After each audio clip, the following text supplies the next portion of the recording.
Wisnantin Gadiado Maedo na Kautsorum Bemshawo.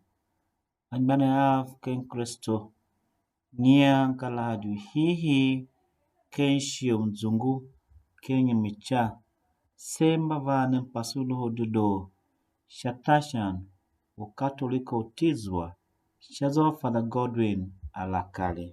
Tentite ma wan manchian jijenge amen. Bemute alwa venchi.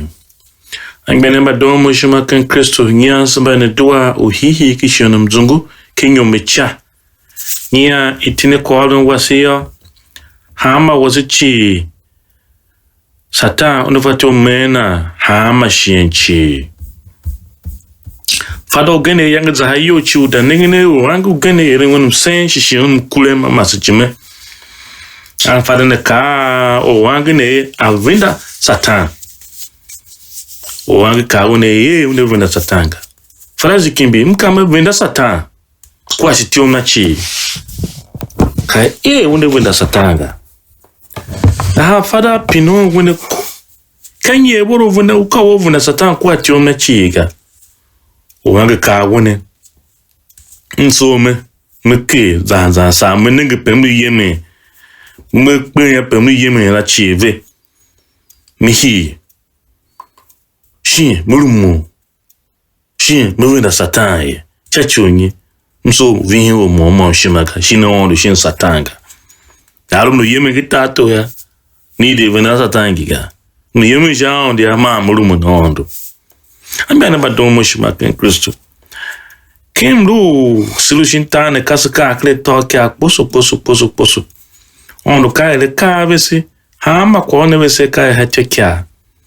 Ke lu kicha kanu wange shin se lu kalen shin ame ato poso chi pa ya kasa hen kwa akle kane.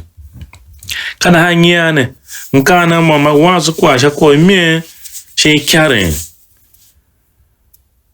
Epine ekanye ile mie shinkama shinka mese shinkana kana mese shinka mese shenyi mashi kanka yeche ne mese la shin on dia kalo hana shenu mese la kwalo wasu hihi wasu kwa kiditulumi aka besiye mlu wasu sintane simba zende uyeme shatato kizende ne saka akle tok ka kya poso a dido mana bo saka kene ka me a mense ke aka tawese kene kare mana me to poso baya maisla ya pa ya cha ke taro get bondo wa duwe na sa ba ondo no duwe se alwe se najiji anayo ivyanga yasinya Satan me Yesu da takita kyango sham yemu jingi ya yemuna ma kwa yana kunda hama ime tu kunda haya jen kolum na Satan vama mo nya ikawe si kene mie ni Satan me Yesu ne chi Yesu bake mie myomga angbana madon shima kan Kristo set ba ma yira se pale me sha atokia poso ko hihi yo o mom na nkane mienga Yesu jepa Satan ya mo mansa se Satan va te o mense gaye samba sulu kwa momba samba gam sem pa sfante o lenga Yesu ya la hokwa yana kule ha elemsen shi lukirim sen tawla jepa ya ben Satan ma mo Satan we tomba na ka zene hamashi no memba emba ondo kana hai ka zese basu lukirim sen hamashi so elemsen so horon kwa ya sinana ye nia wengbane zayo wasisinta na higin so bagen pisi se kire ka ganense se ke nyala se ke shagba se ke uhumba ha ma ochi kana hana mun ka ba hinebesi ko onda nese ya kumase se su ne shanda kinyi chakyachi meme on pa nena se kunyaga shenu imie ne wekene wesia deside sira na ondo chachonyi imie mi humana ondo giga shi ondo kumba hama mienchi kana ha wana Yesu yan Satan bahana pa fationa gaye Se nene pse onda lumuya. Ishe mzungune. Alasa kawo. Alasa chiwo mimi.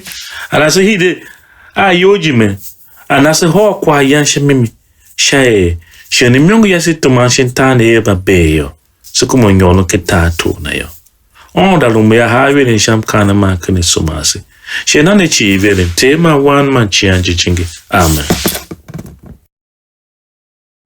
Say so Father Godwin Alakali Kishishalo Dido Uwane se Hiladu Hihi Kenshio Mzungune Angbana ya Mado Mushimaken Kristo Loden Dido Nungwa Vesiladu Sha Alahadi Ado